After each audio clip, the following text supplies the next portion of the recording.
"Sir, you need to move. That seat isn't meant for people like you." The words cut through the luxury of first class like a blade, sharp and cold. Every head turned toward the calm black man seated in 1A. Dr. Elijah Reynolds. 47 looked up from his tablet, his eyes steady and deep as still water. He wore a simple navy quarter-zip sweater over a light blue button-down shirt, dark jeans, and burnished leather loafers. Casual but undeniably high quality. Nothing about his appearance screamed tech billionaire, and that was precisely the point. What the flight attendant didn't know was that in exactly 45 minutes, this calm, composed man would not only keep his seat, but would ground every single Meridian Airlines flight across the country, expose years of discriminatory practices, and transform the entire company from its core, all without ever raising his voice. Standing before him was Melissa Winters, 34. Her blonde hair pulled back in a tight bun, a thin layer of makeup covering the signs of too many double shifts. Her uniform was crisp, her smile hollow and practiced. "This seat is reserved for one of our premium passengers," she said evenly, her voice carrying the emptiness of a policy she knew was wrong, but followed anyway. Just moments ago, the first-class cabin of Meridian Airlines Flight 703 from Atlanta to San Francisco had been a sanctuary of quiet elegance, the soft fizz of champagne sliding against crystal, the faint hum of jazz through ceiling speakers, the golden amber light bathing the fine leather seats.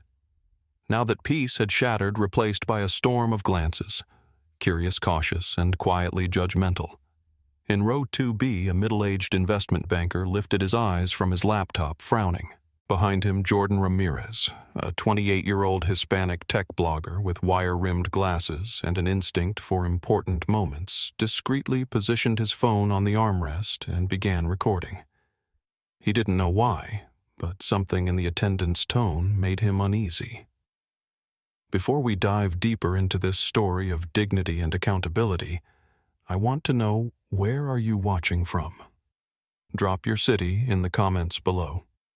And if you believe everyone deserves equal respect, regardless of appearance, hit that subscribe button and share this video. This story will change how you see power forever. Elijah didn't react right away.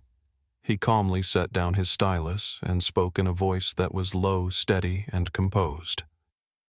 "I'm sorry, there must be some mistake. This is my seat. I booked it 3 months ago." He held out his Meridian Elite card and boarding pass with his name printed clearly. For a split second, Melissa's eyes flickered with confusion, but then darkened as she glanced toward the cabin door, where a white woman in her early 50s was stepping in with an air of power. Catherine Blackwell, a familiar name to every crew member on the Atlanta to San Francisco route. An investment fund director in a white Armani blazer, her Hermes handbag gleaming beneath the cabin lights, and more importantly, she was known for her generous tips. Catherine stopped the moment she saw Elijah in seat 1A, her lips pressed together into a hard, thin line. "That's my seat," she said, loud enough for half the cabin to hear. It wasn't a request. It was a command. Melissa felt a cold bead of sweat slide beneath her uniform collar. She knew what it meant to keep someone like Catherine happy. It could be the difference between making rent that month or not. But in that same instant, she locked eyes with Elijah, not seeing anger or pleading, just a quiet steadiness that mirrored her conscience back at her. The air grew thick. Melissa swallowed hard. "Mr. Reynolds, it seems there's been a computer error. We need you to move to another seat to accommodate our special guest." The word "special" landed like a hidden shove. Elijah tilted his head slightly and exhaled. "I understand what you're saying, but I'm also a special guest, and I'll be staying in my seat." The words weren't loud yet. They resonated like a bell inside every person present. Outside the cabin door, the Atlanta morning sun filtered through the window, reflecting in Elijah's eyes. And in those eyes, Melissa caught glimpses of a lifetime of similar moments. At 16, Elijah had been followed by security through an electronics store while researching computer parts despite having saved for months from his after-school job. At 27, as a rising engineer with 2 patents already to his name, he'd been mistaken for catering staff at his own product launch and asked to serve drinks. At 34, a hotel receptionist had insisted his presidential suite reservation must be a computer error, even after he showed ID matching the booking. Each time he had responded not with the hot anger that burned inside, but with a cool dignity that preserved his spirit. Each time he had remembered his father's words, "They may control the door, but you control how you walk through it." Now, at 47, Dr. Elijah Reynolds was the founder and CEO of NexGen Technologies, a $8.7 billion company at the forefront of artificial intelligence ethics and accessibility tools. His latest innovation, an AI system called Atlas, had revolutionized data security while maintaining unprecedented levels of accountability, ensuring that technology served humanity rather than the other way around. Today, he was heading to San Francisco to deliver the opening keynote at Tech Forward, the industry's most prestigious conference. His speech, titled Ethical AI and Equitable Systems, would outline his vision for technology that dismantled rather than reinforced patterns of inequality. But Elijah wasn't just traveling as a keynote speaker. 6 months ago, after hearing troubling reports about treatment of passengers on Meridian Airlines, he had quietly purchased a 19.3% ownership stake through a series of shell companies. Not enough to control the board, but enough to access internal data and implement changes if necessary. He'd been conducting his own personal audit of Meridian's culture, traveling as a regular passenger on various routes, experiencing their service firsthand. This was his 4th flight in 2 months. Each previous journey had revealed subtle patterns of preferential treatment and overlooked policies, but nothing as blatant as this. Catherine Blackwell, meanwhile, had her own history with Meridian. As managing director at Pinnacle Investments, she controlled portfolios that included significant transport industry holdings. She flew Meridian exclusively. First class, always in seat 1A, a detail that had begun as personal preference, but transformed into entitled expectation. Her Meridian Platinum status came with perks, but more importantly, connections. Her former college roommate's husband, Bradley Thompson, was Meridian's VP of Operations, ensuring that Catherine's preferences were treated as priorities. For 5 years, no flight attendant had ever denied her anything, until today. On Catherine's last quarterly flight review card, she'd written, "The true mark of a premium airline is knowing which customers truly matter." Meridian's customer service team had sent her a personal thank you note and a bottle of champagne in response. Flight 703 was particularly important to Catherine today. She was headed to San Francisco to close a $200 million acquisition, a deal that would earn her firm a substantial fee and herself a 7-figure bonus. In her mind, the world operated according to a simple hierarchy, and she had rightfully earned her place at the top. Now standing in the first-class aisle of Flight 703, Catherine found herself facing something unfamiliar: resistance. As the tension rose in the cabin, Jordan Ramirez continued filming discreetly. As a technology blogger for Digital Pulse, he had an instinct for moments that mattered. The standoff developing before him wasn't just about a seat assignment. It was about power privilege and the subtle architecture of everyday interactions that either reinforce or challenge established patterns. He'd been bumped to first class himself after his original flight was canceled, a rare stroke of luck that now placed him in the perfect position to document what was unfolding. From the cockpit doorway, First Officer Thomas Alvarez, 36, observed the situation with growing concern. In his 8 years with Meridian, he'd witnessed similar scenarios play out, always resolved by moving the less valuable passenger, always followed by an uncomfortable silence from the crew and knowing glances exchanged later in private. Thomas had learned to keep his head down. As one of the few Hispanic pilots at Meridian, he'd worked twice as hard to earn his position. But something about this particular confrontation made him linger in the doorway longer than usual. Is there a problem here? The voice belonged to Cameron Reid, 39, Customer Service Director, his tailored uniform and confident stride projecting authority.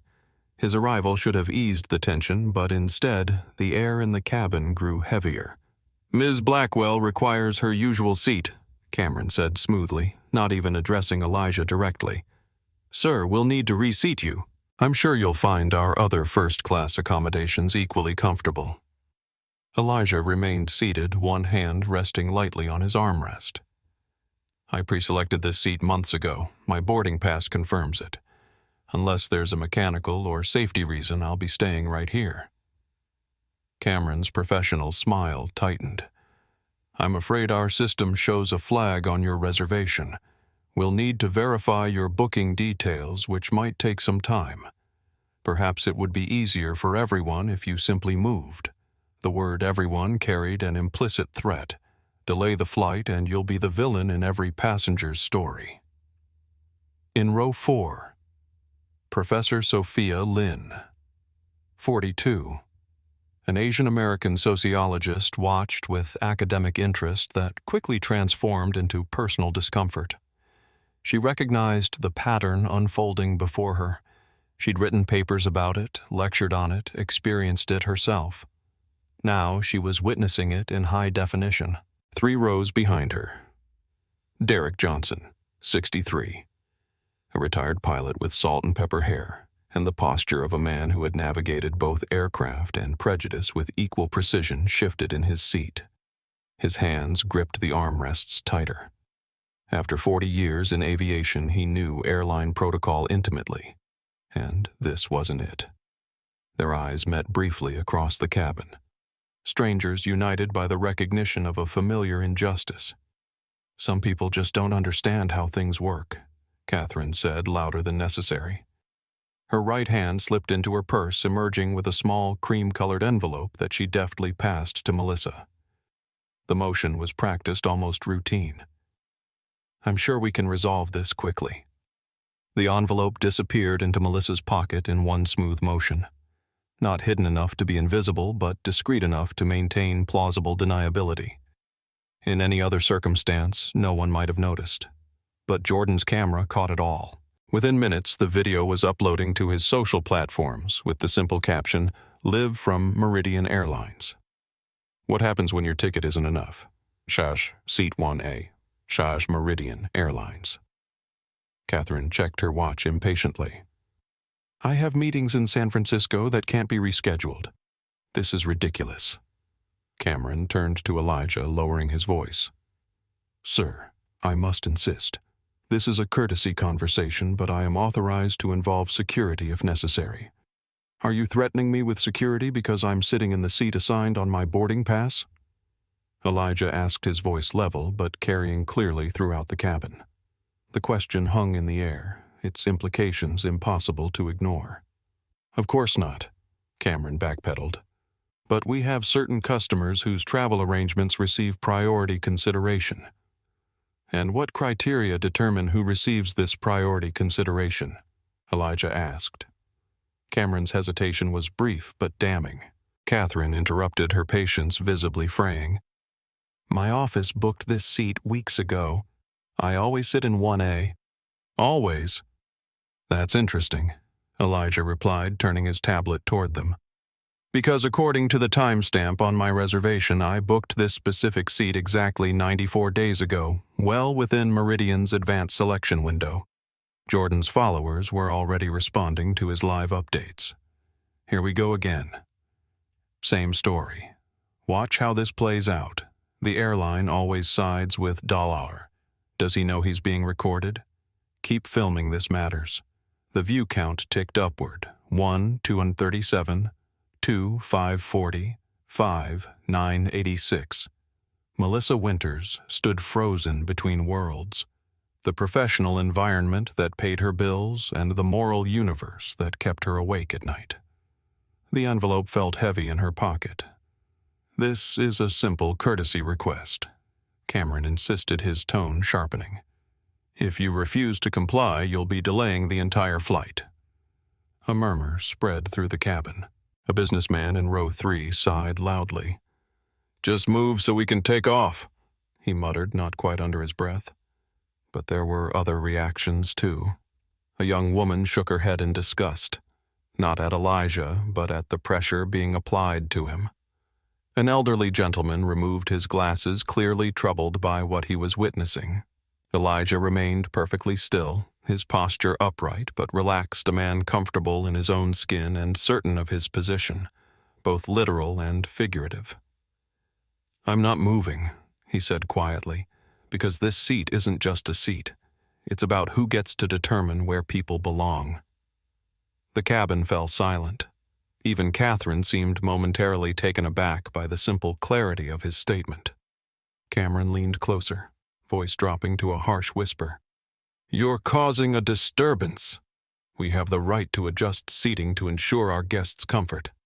"I'm already comfortable," Elijah replied, his voice soft but carrying through the cabin. "I have my ticket. I have Meridian's highest membership status, and there's no policy that says I must give up my seat simply because she wants it." The stalemate stretched as seconds transformed into minutes. Flight attendants hovered uncertainly near the galley. Passengers exchanged glances. The atmosphere grew thick with unspoken thoughts. Then, from 5 rows back, Derek Johnson unbuckled his seatbelt and stood. "Son," he said, addressing Cameron, "I flew for Meridian for 27 years before retiring. There is absolutely nothing in company policy that allows you to move a passenger with a confirmed seat assignment unless it's a safety issue. What you're doing now isn't procedure, it's preference." Cameron's face flushed. "Sir, with all due respect, procedures have been updated since I still receive the company newsletter," Derek interrupted. "Last policy update was February 12th. No changes to seat assignment protocols." His voice carried the quiet authority of a man who had commanded aircraft through storms far more intimidating than this human one. "This isn't your concern," Catherine snapped. "Actually, it concerns everyone on this aircraft," Sophia Lynn added, also standing now. "We're all witnessing a significant deviation from standard procedure based on—" She paused deliberately, unclear criteria. Cameron's professional demeanor began to crack. "Both of you need to return to your seats immediately. Interfering with crew instructions is a violation of federal aviation regulations. Asking me to verify my seating when my boarding pass clearly shows my assignment. Is that standard procedure?" Elijah asked, his calm unbroken. "Or does that verification only happen with certain passengers?" The question carried an unmistakable weight. Several passengers shifted uncomfortably as its implications settled. Catherine's patience finally shattered. "This is absurd. I've been a platinum member for 7 years. I've never had this problem before." "Perhaps that's precisely the problem," Elijah observed quietly. While the confrontation unfolded in the cabin, Elijah's fingers moved discreetly across his tablet screen. To anyone observing, he appeared to be simply reading, perhaps checking emails or reviewing documents for his upcoming keynote. In reality, he was activating a sophisticated access protocol that would grant him entry to Meridian's internal systems. As a significant shareholder conducting a corporate culture audit, he had legal access to these systems, though few at Meridian knew the extent of his visibility into their operations. The NexGen security algorithm bypassed standard authentication, and within moments Meridian's flight management interface appeared on his screen. Flight 703's passenger manifest crew assignments, internal communications, all available with a swipe. Meanwhile, in a gleaming office tower 12 miles from the airport, Andrea Vella's 37 Chief of Staff to Elijah Reynolds received an automated alert on her secure phone. The message was simple: Protocol Windshear. Preliminary. Andrea immediately set down her coffee cup and turned to her computer. Protocol Windshear was Elijah's code for situations where he encountered significant ethical breaches requiring intervention. The preliminary status meant he was documenting the situation, but hadn't yet decided to take corrective action. She quickly assembled the response team via encrypted message Windshear Preliminary. Flight 703, ATL SFO. Monitor media channels, prepare legal standby for escalation. Within minutes, NexGen's specialized team had established a digital command center. Social media specialists were already tracking Jordan's viral video, which had reached 78,000 views and was climbing rapidly. Legal counsel reviewed Meridian's public accommodation policies and shareholder disclosure requirements. Communications experts drafted potential statements for various scenarios. At Meridian's headquarters, the first alerts were beginning to appear on monitoring screens. Social media mentions of the airline had spiked 300% in the last 15 minutes, with sentiment analysis showing a sharp negative trend. The customer service team flagged an unusual volume of mentions regarding Flight 703 still on the ground in Atlanta. Back on the aircraft Atlas, Elijah's AI system was quietly documenting every word spoken, matching voices to individuals, analyzing tone patterns, and cataloging policy violations. The system was designed to create irrefutable records while preserving privacy, capturing only professional conduct of public-facing personnel in public settings, not private conversations. Every time Cameron or Catherine spoke, the system added another entry to its growing evidence file. Every dismissive gesture, every procedural violation, every indication of preferential treatment, all documented with timestamp and contextual notes. Jordan's live stream had now been picked up by several travel bloggers with significant followings. Comments flooded in. I flew Meridian last month and watched them upgrade a white businessman while making an elderly black woman verify her first-class ticket. 3 times. This happens every day, but usually no one films it. Meridian did this to my husband, who is a literal congressman. The hashtag Meridian Discrimination began trending in Atlanta, then nationally. On the aircraft, the standoff continued with neither Elijah nor the crew aware of how rapidly the situation was escalating beyond the confines of Flight 703. Catherine checked her watch again, irritation evident in every movement. This is ridiculous. I have a meeting with the Westbrook acquisition team at 2:30. Cameron leaned close to Melissa, whispering urgent instructions. She nodded reluctantly and moved toward the intercom. On his tablet, Elijah noticed a surge in internal communications between the aircraft and Meridian operations.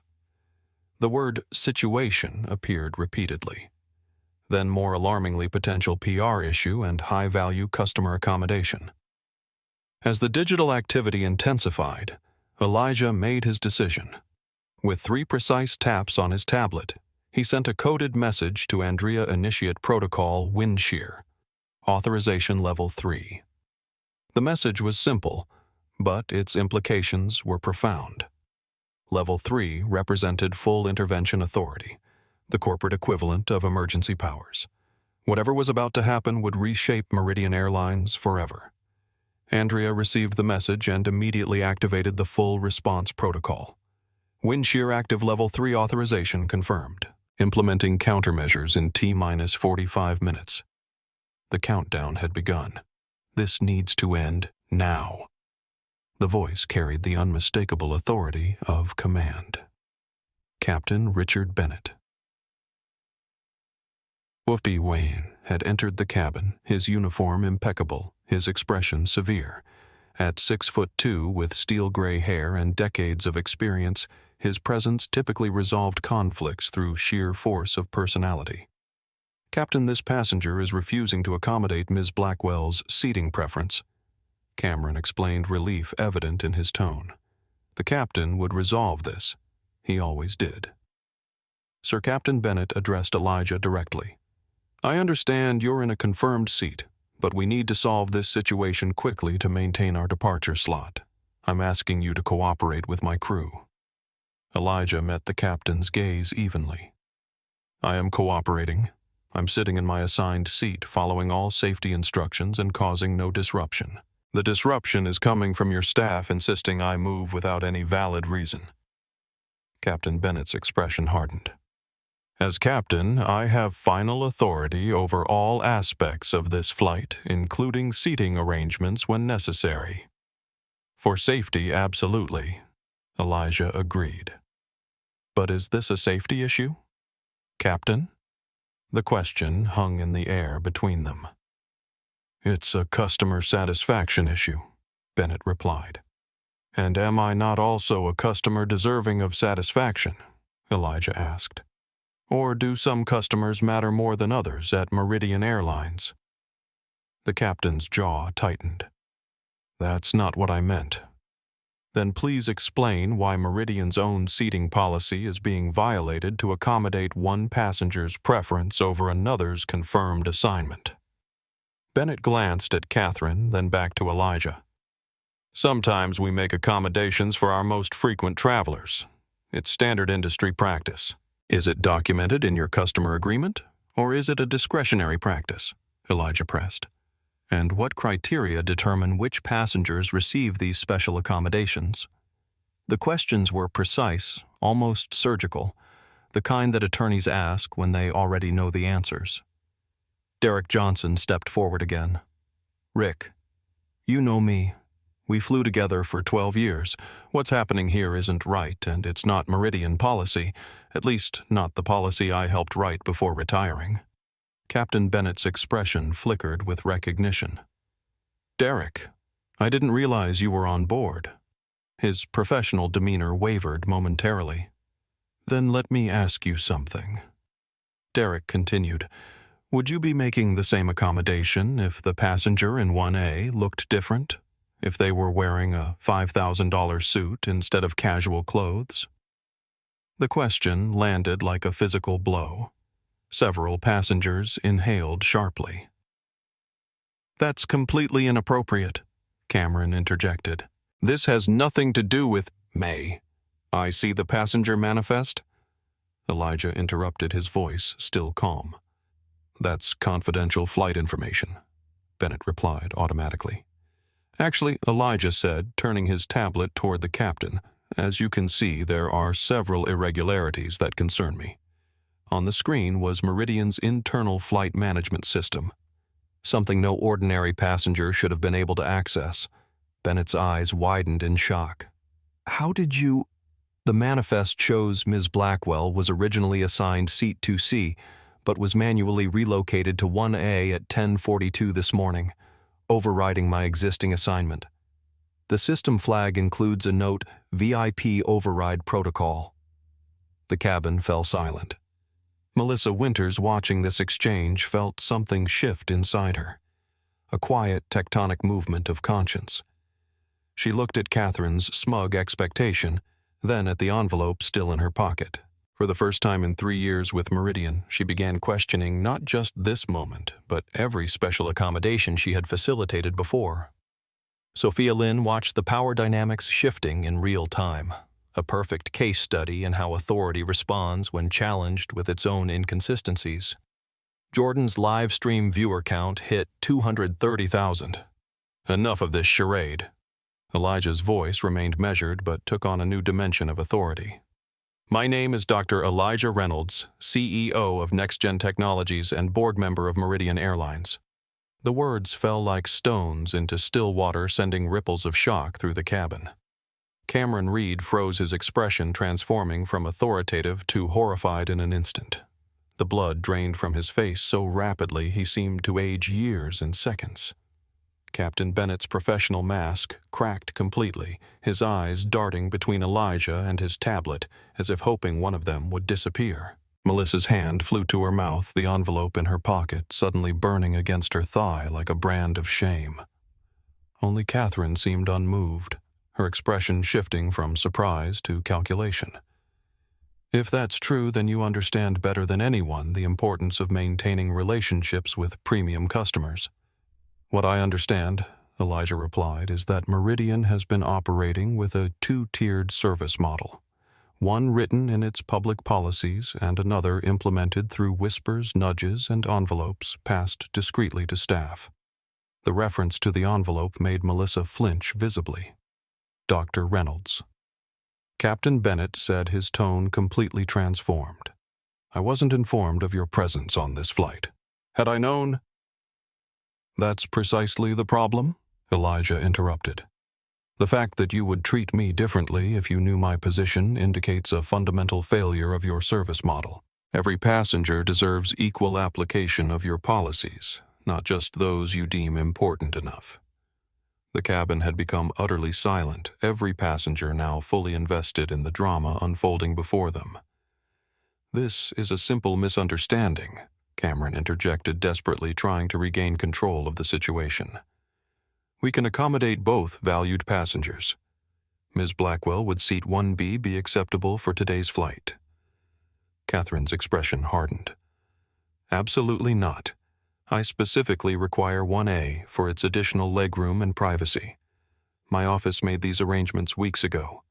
Actually, Elijah said the system shows your booking was changed this morning after my check-in was already confirmed." Cameron turned to Melissa, panic in his eyes. "Please prepare the cabin for departure. We'll sort this out momentarily." But the flight attendant didn't move. Something had shifted in her posture, a straightening of the spine, a lifting of the chin. She reached into her pocket and placed the envelope on the armrest of an empty seat. "I can't do that," she said quietly.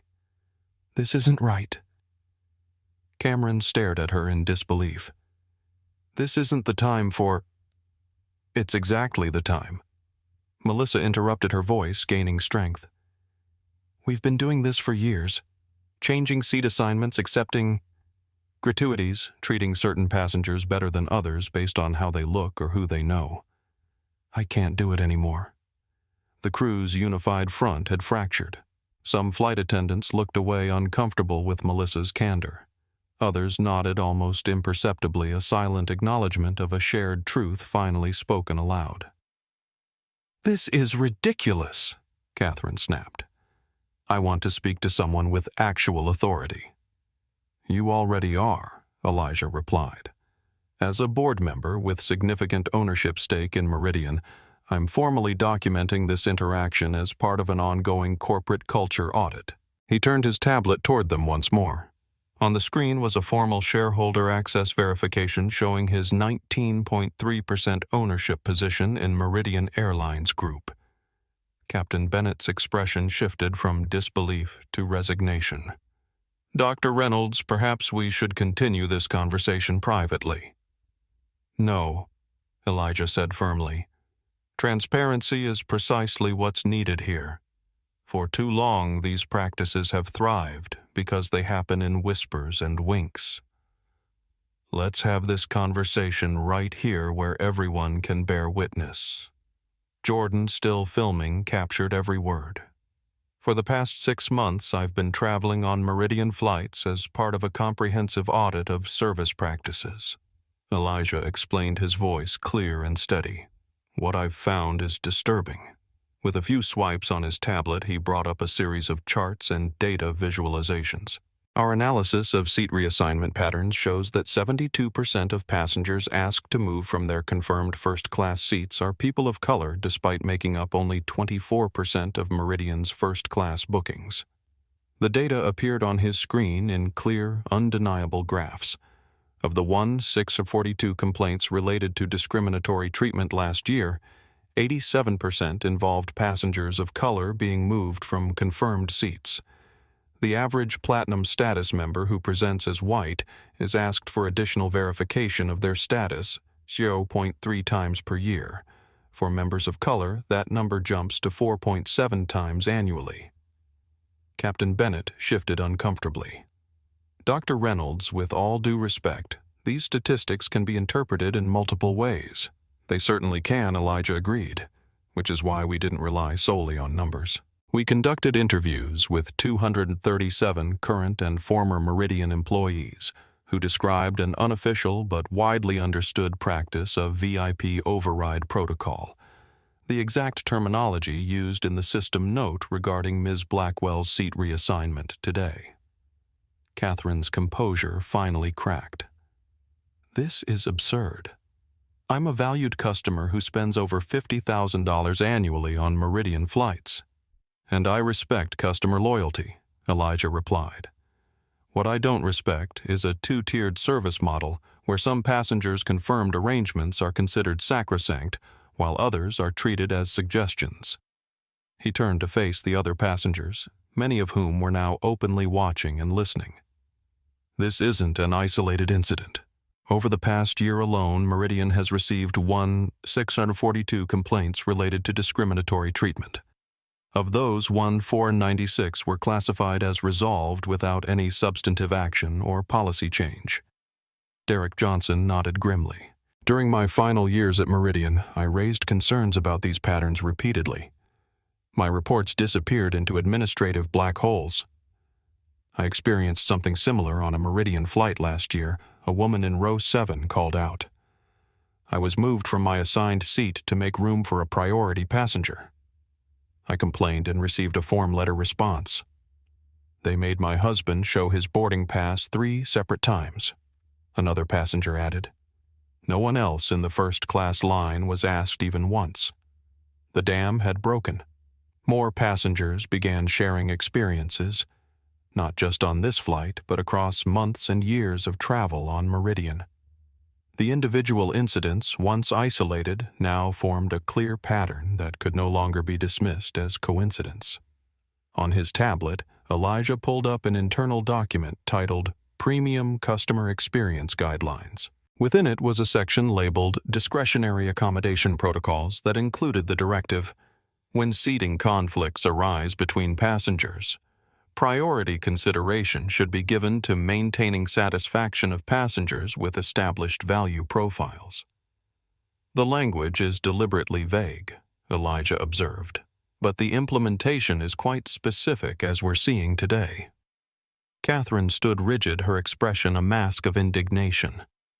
This is a witch hunt. I've done nothing wrong by expecting the service I pay for. The issue isn't your expectation of service, Elijah replied.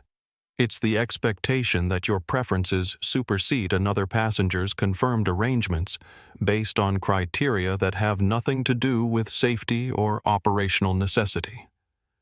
He turned back to his tablet and pulled up another document. Our investigation has identified 37 instances in the past year where you specifically, Ms. Blackwell, have received seat reassignments that displaced other passengers. In 29 of those cases, the displaced passengers were people of color. The evidence was mounting layer upon layer, each more damning than the last. On Jordan's live stream, viewer comments flooded in faster than could be read. This is the accountability we've been waiting for. I'm canceling my Meridian credit card. Right now, someone finally brought receipts. The video had now been shared by 3 major news outlets and 2 prominent civil rights organizations. This stops now, Cameron declared, attempting to reassert control. Captain, we need to proceed with departure. This situation can be addressed through proper channels after we arrive in San Francisco. Proper channels? Derek Johnson scoffed. The same proper channels that have buried these issues for years. Captain Bennett seemed torn between protocol and the overwhelming evidence before him. Dr. Reynolds, while I appreciate your concerns, I have a responsibility to maintain our schedule. Perhaps as a compromise, we could offer complimentary upgrades to premium economy for everyone in the first 3 rows. It was a desperate attempt to buy off the witnesses, to transform a moment of accountability into a transactional settlement. Elijah shook his head. This isn't about free upgrades or compensation. It's about acknowledging a pattern of behavior that has become embedded in Meridian's operational culture. I've contacted airport security. Cameron announced, his smartphone in hand. This disruption has gone on long enough. The threat hung in the air, but it didn't have the intended effect. Instead of intimidating Elijah, it galvanized the cabin. Sophia Lynn stood up. If security is coming, I'll be happy to provide my statement about what I've witnessed. Derek Johnson joined her. Same here. 27 years with Meridian, and I'll testify to everything I've seen today and throughout my career. One by one, more passengers rose, not physically confrontational, but clearly aligned in silent witness. This is ridiculous, Catherine hissed. You're all overreacting to a simple seating issue." From the rear of the cabin, a Meridian flight attendant stepped forward, a young Hispanic woman who had been quietly observing. "Ms. Blackwell, with all due respect, this isn't just about today. 2 months ago you had me removed from your flight because you said my accent was unprofessional. I was suspended for 3 days without pay." The revelation sent another ripple through the cabin. On his tablet, Elijah noticed a flurry of activity in Meridian's internal communications system. Emergency messages were flying between the Aircraft Operations Center and corporate headquarters. Words like containment damage control and PR strategy appeared repeatedly. Meanwhile, at Meridian's corporate offices, executives were being pulled from meetings into an emergency session. The social media crisis team had activated their highest alert protocols as #Meridian discrimination continued to trend nationally. 2 minutes later, airport security officers appeared at the cabin door, 3 uniformed men looking uncertain about exactly what situation they were entering. "Captain Bennett," one officer began, "we received a call about a disruptive passenger." Before Bennett could respond, multiple voices spoke up. "The only disruption is coming from the crew," Sophia called out. "Everything's being recorded," Jordan added, holding up his phone. "I'm a retired Meridian captain," Derek announced, "and these officers are being misled about the situation." The security team hesitated, clearly unprepared for this unified response from the cabin. Meanwhile, on social media, the corporate communications team at Meridian issued their first public statement. Meridian Airlines is aware of a situation regarding seat assignments on Flight 703. We are investigating the matter and remain committed to providing excellent service to all our valued customers. The generic response only fueled further outrage online. Investigating equals hoping it blows over. All valued customers, except those in confirmed seats. Translation: We got caught and need time to spin this. Back in the cabin, Catherine made one final attempt to assert her privilege. "This is absurd. I've been a loyal Meridian customer for years. I know Bradley Thompson personally. One call from me and half the people in this cabin will never work in their industries again." The naked threat silenced the cabin momentarily, not in intimidation, but in shock at its blatant articulation of power dynamics usually left unspoken. Elijah's expression remained calm. "Thank you for making my point so clearly, Ms. Blackwell." The cabin of Flight 703 had transformed from a luxury travel space into something else entirely, a courtroom of public opinion, a watershed moment captured in real time. 40 minutes had passed since the initial confrontation. 5 minutes remained before Elijah's deadline would trigger Protocol Windshear fully. Captain Bennett conferred urgently with his first officer, Thomas Alvarez, both men glancing repeatedly at their watches. The departure slot had been missed. The next available takeoff time was already in jeopardy as well. On his tablet, Elijah monitored the growing crisis. Meridian's stock had dropped 3% in the last 30 minutes as news of the confrontation spread to financial markets. Customer service lines were jammed with callers asking about the viral video. The board of directors had been notified of a potential significant public relations situation. Time was running out for Meridian to address the situation on their terms. Cameron's phone rang. He stepped away to answer it, his face growing increasingly pale as he listened. When he returned, his demeanor had changed completely. "Dr. Reynolds," he said, his voice now deferential. "I've just spoken with our COO. She extends her sincere apologies for this unfortunate situation and assures you that Meridian takes these concerns very seriously." "I'm not interested in apologies offered under duress," Elijah replied. "I'm interested in acknowledging the reality of what's happened here today and the pattern it represents." Catherine, sensing the shift in momentum, attempted a new approach. "Perhaps I overreacted. I'm under tremendous pressure with this acquisition meeting. If my behavior seemed inappropriate, I apologize." The insincerity was palpable. "This isn't about a single incident or apology," Elijah said. It's about a pervasive culture that needs to be addressed transparently and comprehensively. He turned to Captain Bennett. I'm giving Meridian exactly 5 minutes to publicly acknowledge this issue and commit to a full review of these practices. Otherwise, I will be forced to take more decisive action as a major stakeholder. What kind of action, Bennett asked, concern evident in his voice.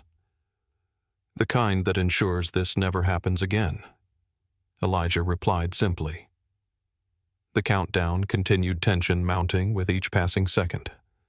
In Meridian's corporate headquarters, the crisis team scrambled to formulate a response that would satisfy Dr. Reynolds without admitting liability. Lawyers advised caution. PR specialists pushed for transparency. Executives feared the financial implications of either approach. On the aircraft, passengers watched the digital clock on the cabin display tick relentlessly forward. Catherine checked her watch repeatedly, her composure crumbling under the weight of hundreds of condemning eyes. For perhaps the first time in her professional life, her wealth and connections were not shields, but spotlights, illuminating behavior usually hidden in privileged shadows. At the 44-minute mark, Captain Bennett received an urgent message from Meridian headquarters. He read it, his expression grim, and approached Elijah. Dr. Reynolds, our CEO, has authorized me to inform you that Meridian acknowledges your concerns and commits to a comprehensive review of our seating policies and customer service practices. Elijah checked the public Meridian social media channels. No statement had been posted. That's not sufficient, he replied. The acknowledgement needs to be public and specific, not a private assurance. We need time to formulate an appropriate— You've had 44 minutes, Elijah interrupted. And years before that. He glanced at his watch. 1 minute remained. The live stream viewer count had surpassed 1 million. News helicopters circled above Atlanta International Airport, capturing footage of Flight 703 still parked at the gate long past its scheduled departure. In that final minute, Elijah made one last offer of resolution. Captain, I'm willing to work with Meridian to address these issues constructively, but only if you're willing to acknowledge them honestly. The choice is yours. Bennett glanced desperately at his phone, waiting for guidance from headquarters that didn't come. As the final seconds ticked away, Elijah made his decision. With 3 precise taps on his tablet, he activated Protocol Windshear fully. What did you just do? Cameron asked, alarm evident in his voice. Elijah's response was calm but resolute. I just changed Meridian Airlines forever. At exactly 11:17 a.m. Eastern Time, something unprecedented happened across Meridian Airlines' global network. In Detroit, passengers waiting to board Flight 892 to Seattle watched in confusion as their boarding passes suddenly displayed delayed system review on the gate monitors. In Chicago, a Meridian check-in agent stared at her terminal as every reservation system simultaneously displayed the message, Operational Pause, Stand by for instructions. In Dallas, Phoenix, Miami, and 24 other airports across the country, the same scene repeated, departure boards suddenly showing every Meridian flight as delayed kiosks, freezing mid-transaction gate agents, looking at each other in confusion as their systems displayed security verification warnings. Within 60 seconds, Meridian's entire digital infrastructure had entered a controlled pause state, not crashed or hacked, but deliberately placed in a holding pattern by emergency shareholder protection protocols that Elijah had quietly built into the system during his 6-month audit. In Meridian's Operations Control Center in Atlanta, chaos erupted as supervisors stared at screens showing a cascading system-wide stoppage. Every flight currently in the air continued normally, but nothing on the ground could move. What the hell is happening? Demanded Operations Director Frank Harrison, watching as status boards turned red across the country. It's some kind of security protocol, a systems administrator explained frantically, typing commands that yielded no results. It's overriding normal operational controls. Override it, Harrison barked. I can't, the administrator replied, her voice tight with stress. The protocol is being executed with executive authentication codes. It's reading as an emergency shareholder protection measure. In the corporate headquarters, 12 floors above them, CEO Lawrence Pierce received the call he'd been dreading since the first reports of trouble on Flight 703. "Larry, the entire system is in lockdown," said CTO Mark Winters, his normally confident voice shaken. "Nothing's moving. We have 173 aircraft on the ground that can't depart, and our reservation systems are completely frozen." "How is this possible?" Pierce demanded. "What kind of technical failure?" "It's not a failure," Winters interrupted. "The system is functioning exactly as designed. This is a deliberate activation of the emergency governance protocols that were implemented after the data breach last year. Who authorized this?" "According to the logs, it was activated by Dr. Elijah Reynolds using his emergency shareholder protection authority." Pierce's blood ran cold. Reynolds, the tech CEO who had quietly accumulated a significant stake in Meridian over the past year. The same Reynolds who was apparently on Flight 703 right now. "Get me everything you have on Flight 703, Pierce ordered, and set up an emergency board meeting immediately." Back on the aircraft, Cameron Reid's phone exploded with notifications. His face drained of color as he read the cascade of increasingly panicked messages. "What have you done?" he whispered, looking up at Elijah with a mixture of fear and awe. "I've initiated a network-wide operational pause," Elijah explained calmly. "No Meridian flight can depart. No reservation can be processed.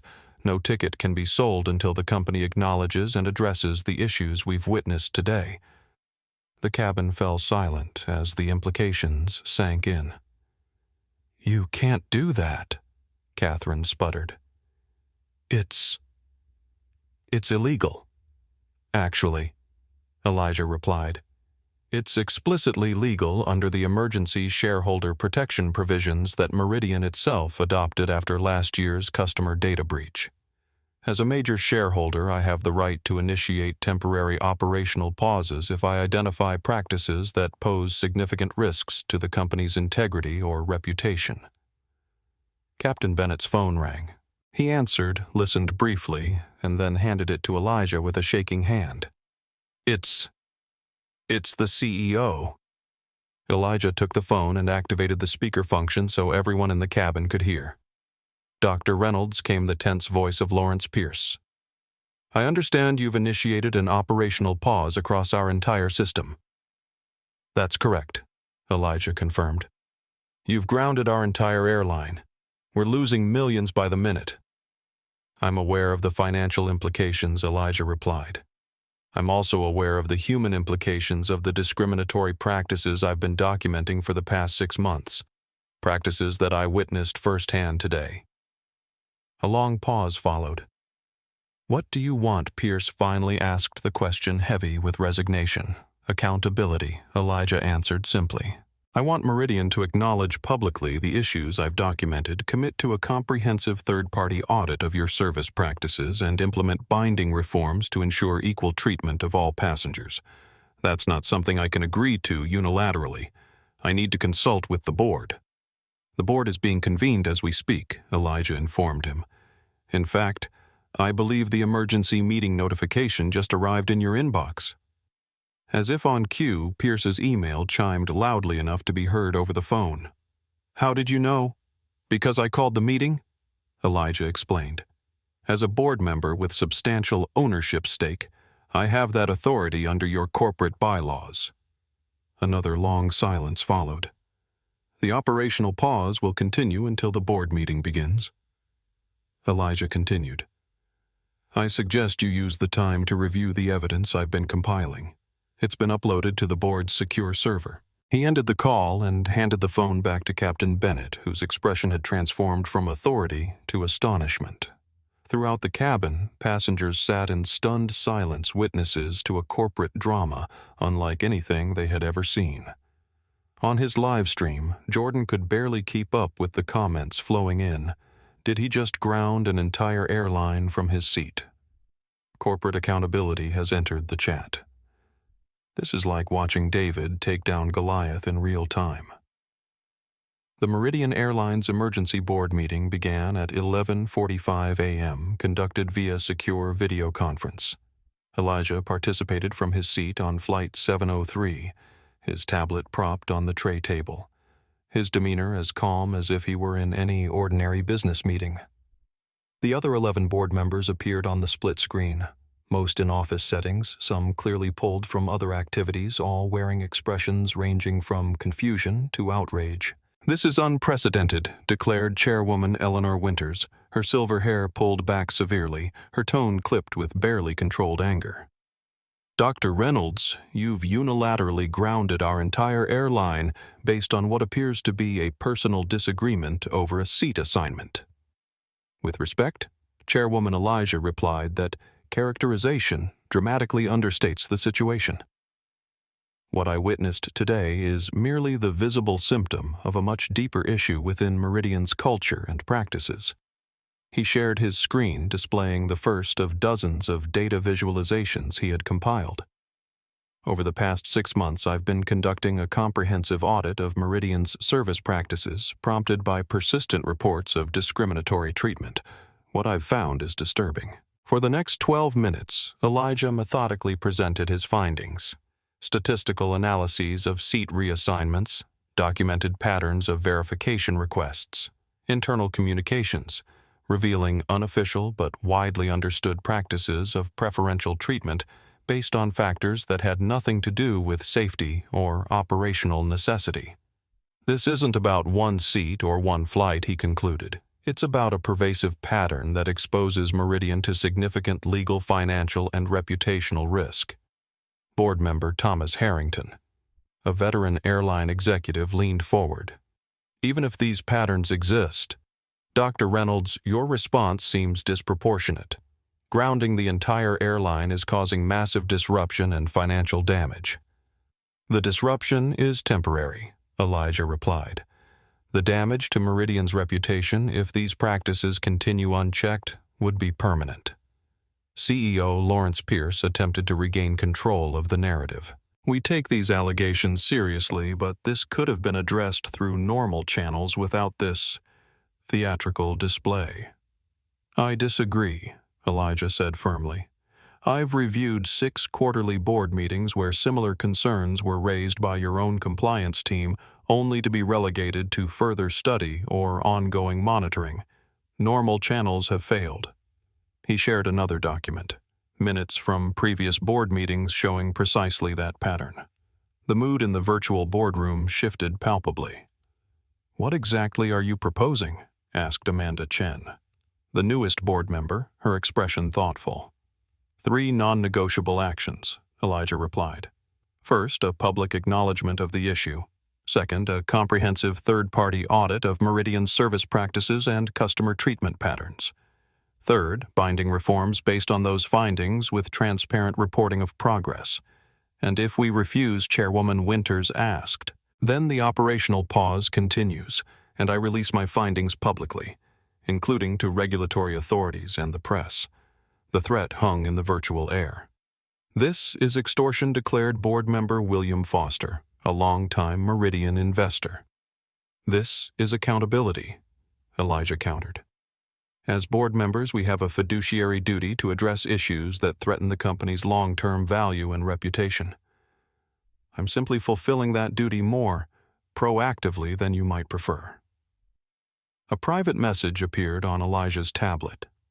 Andrea Velas updating him on the external situation, media coverage expanding rapidly. Stock down 7% and falling. Customer service completely overwhelmed. Competitors already offering special fares to stranded Meridian passengers. The pressure was mounting by the minute.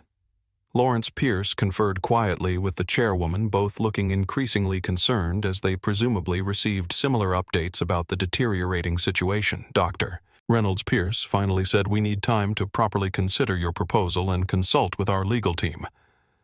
Of course, Elijah agreed reasonably. "I'll give you 20 minutes. The arbitrary deadline sent a ripple of protests through the virtual boardroom. "That's completely unacceptable. We can't possibly evaluate this properly in 20 minutes. This is corporate terrorism." Elijah remained unmoved. Every minute we delay is another minute that Meridian's reputation and stock value continue to deteriorate. I'm offering a path forward that addresses the real issues while allowing Meridian to demonstrate leadership rather than resistance. He shared his screen once more, this time showing the live stream from Flight 703, where over 1.7 million viewers were now watching the drama unfold in real time. "This isn't going away," he said simply. The board members fell silent, the reality of their situation finally sinking in. 20 minutes, Chairwoman Winters finally agreed, her voice tight with resignation. The video conference paused. Back in the cabin of Flight 703, passengers watched Elijah with a mixture of awe and apprehension. He had just conducted a corporate boardroom showdown from Seat 1A of a grounded aircraft with the fate of an entire airline hanging in the balance. "Will they agree?" Jordan asked, still filming. "They don't have much choice," Elijah replied. "The question isn't whether they'll accept the terms, but how they'll implement them." Catherine Blackwell sat rigidly in a jump seat, her expression a mask of fury and humiliation. Her world of privilege and exception had collapsed around her in less than an hour. Reid stood near the galley, his career flashing before his eyes as he realized he had become the public face of exactly the kind of discrimination that could sink the airline. Melissa Winters moved quietly through the cabin, offering water to passengers during the unexpected delay. When she reached Elijah, she paused. "I've worked for Meridian for 3 years," she said softly. "I've done things I'm not proud of because I needed this job. Thank you for making it impossible for me to keep doing them." Elijah looked up at her, his expression softening. "The goal isn't to punish individuals, Ms. Winters. It's to change a system that places people like you in impossible positions." 20 minutes later, the board reconvened. Dr. Reynolds' Chairwoman Winters began, her tone professionally neutral after careful consideration. "The board has voted to accept your proposed actions with certain procedural modifications." "I'm listening," Elijah replied. "We will issue a public statement acknowledging concerns about our service practices and committing to a thorough review. We will engage an independent third party to conduct a comprehensive audit, and we will implement appropriate reforms based on those findings." "That's an excellent start," Elijah acknowledged. "However, I notice some strategic vagueness in your language. I need specific commitments on timeline transparency and enforcement mechanisms."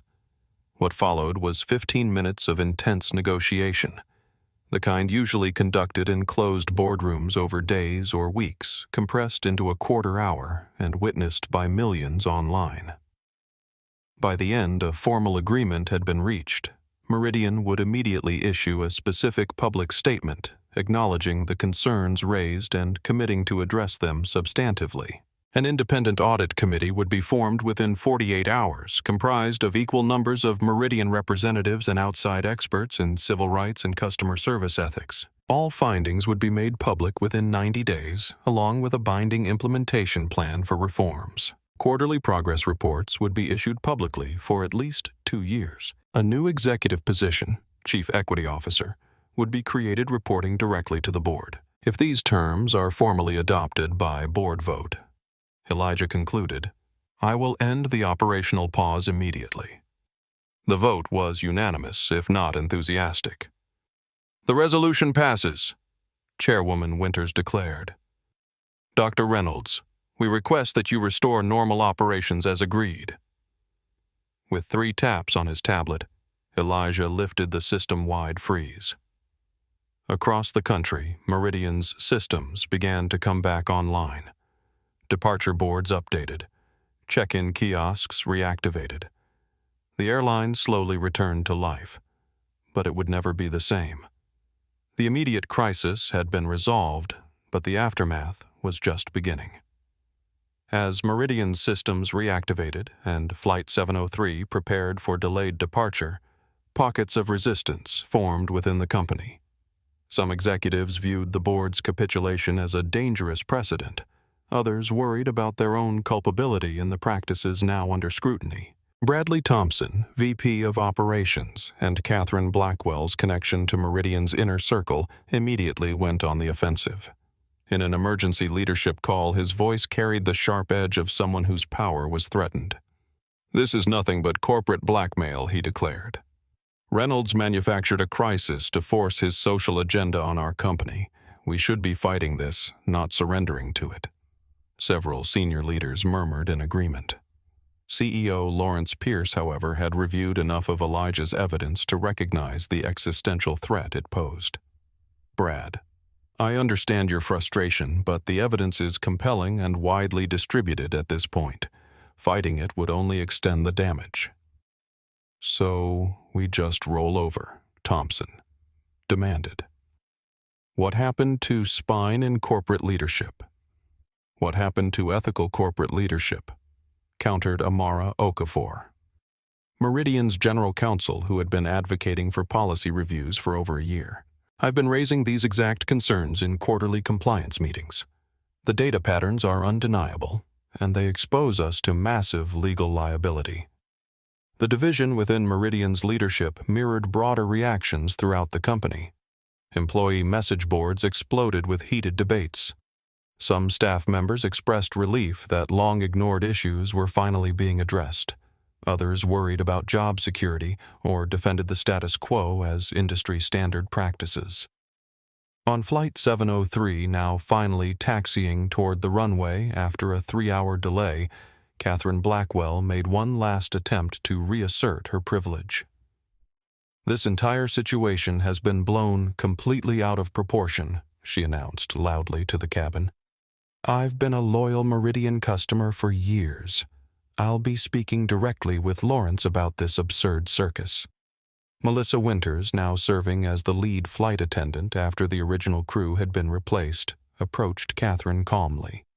"Miss Blackwell, I need to inform you that using personal connections to undermine the board's resolution could be considered interference with the audit process.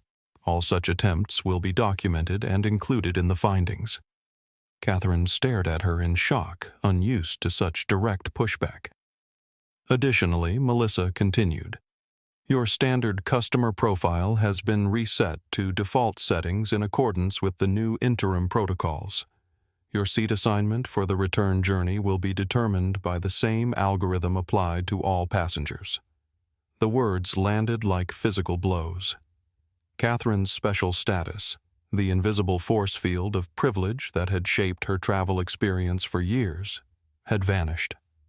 Across the aisle, Jordan captured the exchange on camera, his live stream still active, though now focused on documenting the implementation of the changes rather than the confrontation itself. As the aircraft finally lifted off 3 hours and 17 minutes behind schedule, resistance continued to form within Meridian. Thompson and his allies began drafting a strategy to minimize the impact of the audit planning, to bury the most damaging findings in technical jargon and procedural details. What they didn't realize was that Elijah had anticipated this reaction. While the aircraft climbed to cruising altitude, he sent a secure message to Andrea: "Activate transparency protocols." Stage 2. Within minutes, an anonymous email arrived in the inboxes of every Meridian employee, from baggage handlers to board members. The message was simple: Meridian is changing. Those who embrace accountability will help shape the future. Those who resist it will be left behind. The audit will be thorough and independent. Attempts to obstruct it will be documented and addressed. If you've witnessed or participated in unfair practices and wish to contribute to positive change, a confidential reporting channel is now available. The email included a secure link to an independent whistleblower platform. Bradley Thompson received the email while drafting his obstruction strategy. His face flushed with rage as he realized his plans were already being countered. "Who the hell does Reynolds think he is?" he demanded of his assistant. According to the board resolution that just arrived, his assistant replied hesitantly, "He's the interim chair of the newly formed Ethics and Accountability Committee." Thompson's resistance campaign began to crumble before it had fully formed. Within hours, the secure whistleblower platform had received over 200 submissions from Meridian employees at all levels. Flight attendants describing pressure to accommodate certain passengers at others' expense. Gate agents reporting unofficial VIP treatment codes that weren't documented in any public policy. IT staff revealing algorithms that flagged certain names for additional verification. The resistance hadn't been crushed. It had been outflanked by transparency. As Flight 703 crossed over the Mississippi River, the transformation of Meridian Airlines was already underway, rippling outward from that single confrontation in Seat 1A. Lawrence Pierce, recognizing both the inevitability and necessity of change, made a pivotal decision. Rather than leading from behind, reluctantly implementing the minimum required reforms, he would position himself at the forefront of the transformation. In a bold move that surprised even Elijah Pierce, called an all-hands virtual meeting of Meridian's 11,600 employees. His face appeared on screens in break rooms, operations centers, and airport lounges across the country. Today marks a turning point for Meridian Airlines. He began his tone somber but resolute. We've been confronted with evidence that our company has allowed unfair practices to become embedded in our operations. Practices that contradict our stated values and undermine our commitment to treating all customers with dignity and respect. A collective intake of breath could almost be heard across the Meridian network. I could offer excuses about industry standards or competitive pressures, but the truth is simpler and harder to face. We failed to live up to our own principles. And for that, as CEO, I take full responsibility. The admission was unprecedented in its directness. Effective immediately. Bradley Thompson has been placed on administrative leave pending review of his role in establishing and maintaining these practices. The position of VP of Operations will be temporarily filled by Amara Okafor, who will also lead our internal compliance with the independent audit. The announcement sent shockwaves through the company hierarchy. Thompson, long considered untouchable due to his connections and influence, had been sidelined in an instant. Additionally, Pierce continued, Captain Richard Bennett and Customer Service Director Cameron Reid have been suspended pending investigation of their actions on Flight 703 today. The message was clear. No one was exempt from accountability, regardless of rank or tenure. This isn't about punishment, Pierce emphasized. It's about acknowledging reality and committing to meaningful change. Some of you have been raising concerns about these issues for years, only to be ignored or marginalized. I apologize for that failure of leadership, and I promise you this, your voices will now be heard. He outlined the specific steps already being implemented. All VIP override protocols were immediately suspended. Seat assignments would be strictly honored except for documented safety or operational requirements, with any exceptions requiring supervisor approval and detailed documentation. A new Equal Service Standards training program would be mandatory for all customer-facing staff within 30 days. Anonymous service audits would be conducted by third-party evaluators to ensure consistent treatment of all passengers. Customer complaints related to discriminatory treatment would now be handled by a dedicated team reporting directly to the newly created Chief Equity Officer position. These are just initial steps, Pierce acknowledged. The comprehensive reforms will be developed based on the independent audit findings. But we aren't waiting for the audit to begin making changes. The transformation wasn't limited to policy. It extended to personnel and culture as well. Flight 703 landed in San Francisco at 5:17 p.m. Pacific Time, nearly 4 hours behind schedule. As passengers disembarked, they were met by Meridian's local leadership team, offering not just standard delay compensation, but personal apologies and a commitment to change. Catherine Blackwell exited quickly, avoiding eye contact with anyone, her usual imperious demeanor replaced by tight-lipped silence. Her status and influence, once currencies as valuable as money, had been devalued in a matter of hours. For Melissa Winters, the transformation was both professional and personal. At the gate, she was met by Meridian's San Francisco station manager, who informed her that she had been selected for a new role, part of the Flight Attendant Advisory Group for the Service Standards Reformation Project. Your actions today demonstrated exactly the kind of ethical clarity we need going forward, the manager explained. You chose what was right over what was expedient. That's the Meridian we want to become. Tears welled in Melissa's eyes, not from gratitude for the opportunity, but from the realization that her moral compass, long suppressed for survival, was finally being validated rather than punished. For Elijah, the transformation extended beyond Meridian itself. As he collected his carry-on and prepared to leave for his keynote address, he was approached by representatives from 3 other major airlines, all requesting meetings to discuss service equity consultations. The ripples were becoming waves. Jordan Ramirez, whose live stream had now been viewed by over 8 million people, received job offers from 2 major news networks before he even left the terminal. Derek Johnson, the retired Meridian pilot who had stood up for principle, was invited to join the independent audit committee as a consultant with specific knowledge of the company's historical practices. Sophia Lynn had already begun drafting a case study for her university course on power dynamics in service interactions with Meridian as her central example. The transformation wasn't perfect or complete. Resistance continued in pockets throughout the company. Some executives resigned rather than adapt to the new reality. Some longtime customers accustomed to special treatment took their business elsewhere. But the direction was clear and irreversible. Meridian would never return to its old patterns, not because of idealism, but because transparency had made those patterns untenable. 2 days after Flight 703, Lawrence Pierce made another unexpected announcement. Meridian would be expanding its loyalty program benefits while eliminating its unofficial preferential treatment practices, proving that excellence and equity could coexist profitably. The stock price, which had plummeted during the crisis, began to stabilize and then rise as analysts recognized that the short-term disruption was leading to longer-term stability and reduced legal exposure. The transformation had begun with one man refusing to move from his assigned seat. It was now reshaping an entire industry.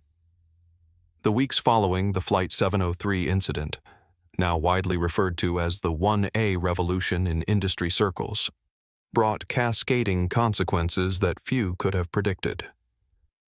The immediate aftermath for Meridian was both painful and clarifying. The independent audit conducted with unprecedented transparency revealed patterns of discrimination more pervasive than even Elijah had documented. Premium customers who presented as white received upgraded service 64% more frequently than their counterparts of color with identical status levels. Verification requests for first-class boarding were applied inconsistently based on apparent ethnicity and dress. VIP override incidents disproportionately displaced passengers from minority backgrounds. The findings, published unredacted on Meridian's website, sent shockwaves through the industry. Other airlines, recognizing their vulnerability to similar scrutiny, began conducting internal reviews of their own practices. For Catherine Blackwell, the aftermath was professionally devastating. The video of her behavior on Flight 703, now viewed over 12 million times, made her toxic in financial circles. 3 clients withdrew their accounts from Pinnacle Investments within days.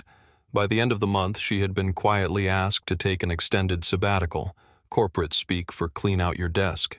Her final attempt to leverage her connections, a call to her friend's husband, Bradley Thompson, backfired spectacularly when the call was logged as part of the audit's documentation of attempted interference. Cameron Reid and Captain Bennett faced different fates. Reid, whose actions had been the most visibly discriminatory, was ultimately terminated after the audit found a pattern of similar behavior across multiple flights. Bennett, following a suspension and review, was required to complete extensive retraining before returning to limited duties, his command status revoked pending further evaluation. Melissa Winters emerged as an unexpected catalyst for change within Meridian. Her decision to speak up and return Catherine's envelope became a central example in the company's new ethics training. Promoted to senior cabin service trainer, she helped develop protocols that empowered flight attendants to enforce policies consistently regardless of passenger status or connections. The greatest change, she explained in an industry panel 6 weeks after the incident, is that we now have explicit permission to do what's right, not just what's convenient for our highest-spending customers. For Meridian as a company, the aftermath brought both challenges and opportunities. The initial stock drop had been followed by a gradual recovery as investors recognized that addressing these issues proactively reduced legal and regulatory risks. New customers, particularly from minority communities, began choosing Meridian specifically because of its public commitment to equal treatment. Lawrence Pierce, once reluctant to acknowledge the issues, embraced his role as an industry reformer with unexpected enthusiasm. Sometimes leadership means having the courage to say we were wrong, he told Aviation Weekly in a candid interview. The hardest part wasn't implementing the changes. It was acknowledging the need for them in the first place. The aftermath extended far beyond Meridian itself. The Federal Aviation Administration launched a review of customer service practices across all major carriers, specifically examining how airlines applied their stated policies in practice rather than just on paper. 2 congressional committees announced hearings on discriminatory practices in commercial aviation. Jordan Ramirez, whose live stream had catalyzed much of the public attention, leveraged his sudden prominence to launch a dedicated platform for documenting service discrimination across industries. What happened on Flight 703 wasn't unique to Meridian, or even to airlines, he explained in interviews. It's just that this time, there was no place to hide. Derek Johnson came out of retirement to serve as a special advisor to the Department of Transportation's new task force on equitable service standards. For 27 years, I flew planes and kept quiet about what I saw, he told the task force at its inaugural meeting. I'm done being silent. Sophia Lynn's case study was published in the Harvard Business Review, becoming required reading in corporate ethics programs nationwide. For Elijah Reynolds, the aftermath brought both satisfaction and new challenges. His keynote address at Tech Forward, delivered just hours after landing in San Francisco, was hastily rewritten to incorporate the day's events as a real-world example of how technology could either reinforce or dismantle unequal treatment. What happened today wasn't about one seat or one flight, he told the audience of technology leaders. It was about whether we use our positions of influence to maintain comfortable inequities or to create authentic accountability. Technology gave me the tools to document and address a pattern that might otherwise have remained invisible. The question for all of us is, what patterns are we choosing not to see? The speech received a standing ovation and sparked intense discussions throughout the conference about technology's role in either perpetuating or challenging unfair practices. NexGen Technologies stock rose 12% in the week following the incident as investors recognized both the ethical leadership and the practical application of the company's Atlas system in documenting and addressing organizational patterns. But perhaps the most significant aftermath came in the form of thousands of emails, social media messages, and letters that flooded into Elijah's office, each sharing similar stories of discrimination, each expressing gratitude that someone with power had finally used it to demand change rather than maintain comfort. Your stand in Seat 1A wasn't just about an airline policy, one message read. It was about all the times people like me have been told our confirmed place could be given to someone else if they looked or spent or connected differently. Thank you for refusing to move. 3 months later, Elijah Reynolds settled into Seat 1A of Meridian Airlines Flight 703 Atlanta to San Francisco. The same flight, the same seat, a deliberate choice to witness the changes firsthand. As he placed his bag in the overhead compartment, he noticed the difference immediately. The flight attendant greeted him with genuine warmth rather than practiced deference, the same greeting she had given to every first-class passenger regardless of appearance or status. Next to him in 1B sat an elderly black woman traveling to visit her granddaughter's college graduation. No one had questioned her ticket or asked for additional verification. No one had suggested she might be in the wrong seat. She simply belonged there because that's what her boarding pass indicated. First time in first class, she confided to Elijah with a smile. Never thought I'd see the day when I'd be treated like I belong up here. He returned her smile, not mentioning his role in the changes that had made this moment possible. "Things are changing," he said simply. As the aircraft lifted off, carrying them westward into the setting sun, Elijah reflected on how a single moment of dignified resistance had transformed not just an airline, but an industry's understanding of whose comfort and convenience truly mattered. The journey wasn't complete. True equity rarely arrived in a single dramatic moment. But something fundamental had shifted, and there was no going back to what had been accepted before. He gazed out the window at the golden horizon, knowing that sometimes the most powerful words aren't shouted in anger, but spoken calmly from a place of unshakable certainty. This seat is mine. I'm not moving. Dignity doesn't request permission. It claims its rightful space. If you've ever experienced discrimination or witnessed someone being treated unfairly because of how they look, this story is for you. Remember that change begins when someone refuses to accept injustice as normal. Please like this video. If it resonated with you, subscribe to our channel for more powerful stories of accountability and justice, and share this video with someone who needs to hear that standing your ground with dignity can transform entire systems. Drop a comment below sharing your own experience or thoughts on this story. Where are you watching from? Let us know in the comments. Until next time, remember, your assigned seat in this world is yours by right. Never let anyone convince you otherwise.